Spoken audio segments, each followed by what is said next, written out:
Thank you for that question. That's a brilliant question, because I think that is one of the most important questions that our countries need to ask themselves. So the nice thing about going outside South Africa is that it opens your mind up. You understand? And it's one of those characteristics that we need to have as a leader, as a country, to say we can't always just think inside our box, inside our realities. We need to allow that space to open up and explore and learn different ways of doing things, different aspects, and being able to take that information and use it and process it to say, all right, fine, how do we take this new information and use it internally? Because a problem that I have with a lot of our leaders is this concept that says those are outside problems or outside solutions. These solutions won't work for us, for example.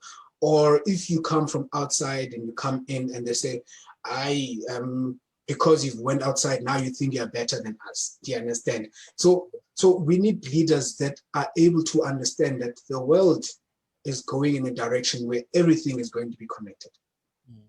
Everyone is going to be connected. And when everyone is connected, that means we need to play a very collaborative role in being a part of that world. So that means first and foremost, we need leaders that are open-minded, that are able to think beyond just what's in their shores and the problems they have, but look, say, what is out there?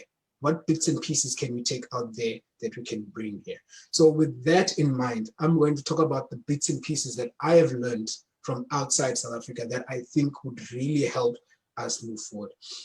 One thing that leaders need to have is a vision.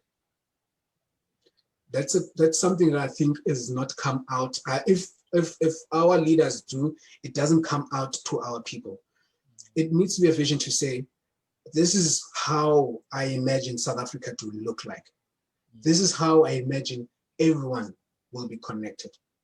This is what I want for South Africa. And it mustn't be things like abstract things where they say, oh, I want a country that is everyone is working together, everyone is happy, everyone. It needs to be very direct. So you learn this from countries like China or countries like India, where they said that China, we want to be the manufacturing industry of the world. Okay, we want to be, everything must be made in China. Do you understand? That's a vision of a country. That's a vision of a leader that says, I want country to be that. So we are going to put strategies, roadmaps in play from education, from business, from policies, from all of this that are all targeting that one vision. Do you understand? And that's the type of thinking that leaders need to have. And so many countries are doing that. So we need to say, for me, for example, with South Africa, I know that it's a very controversial discussion, but I'll say it still. For South Africa, we want to say, what are we of the world to the world?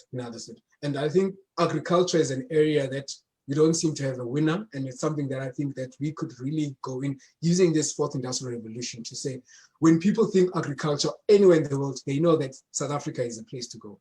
You understand? Because food is still going to be around for a very long time. Yeah, all this other stuff can go away, but food you'll still need to eat. So it's kind of like a security right there, that if you become the lead in that space, then you go in. So for me, it's that type of thinking, that type of vision, because in so many countries, we find there's a disconnect between the leadership and their vision and the people that are supposed to be driving that vision, because no one is understanding where the whole country is going. You understand?